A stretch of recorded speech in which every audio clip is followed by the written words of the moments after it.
بسم اللہ الرحمن الرحیم 70,000 مرتبہ کلمہ طیبہ پڑھنا۔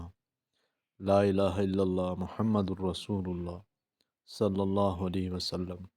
شیخ الحدیث حضرت مولانا محمد زکریا صاحب رحمۃ اللہ علیہ تحریر فرماتے ہیں، شیخ ابو یزید قرطبی رحمۃ اللہ علیہ فرماتے ہیں، میں نے یہ سنا کہ جو 70,000 مرتبہ لا الہ الا اللہ پڑھے اس کو دوزخ کی آگ سے نجات ملے۔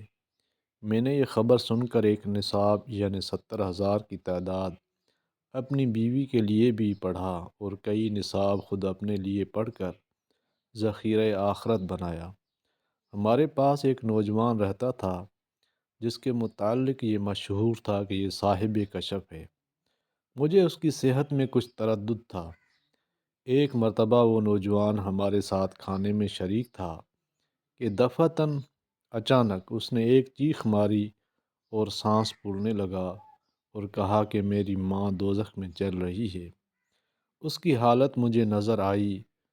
قرطبی رحمۃ اللہ علیہ کہتے ہیں کہ میں نے اس کی گھبراہٹ سے دیکھ رہا تھا، مجھے خیال آیا کہ ایک نصاب اس کی ماں کو بخش دوں جس سے اس کی سچائی کا بھی مجھے تجربہ ہو جائے گا۔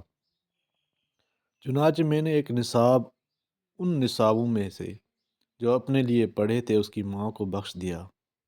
میں نے اپنے دل میں چپکے ہی سے بخشا تھا اور میرے اس پڑھنے کی خبر بھی اللہ کے سوا کسی کو نہ تھی، مگر وہ نوجوان فوراً کہنے لگا، چچا میری ماں دوزخ کے عذاب سے ہٹا دی گئی۔ قرطبی رحمۃ اللہ علیہ فرماتے ہیں کہ مجھے اس قصے سے دو فائدے ہوئے۔ ایک تو اس برکت کا جو 70,000 کی مقدار پر میں نے سنی تھی اس کا تجربہ ہوا، دوسرے اس نوجوان کی سچائی کا یقین ہو گیا۔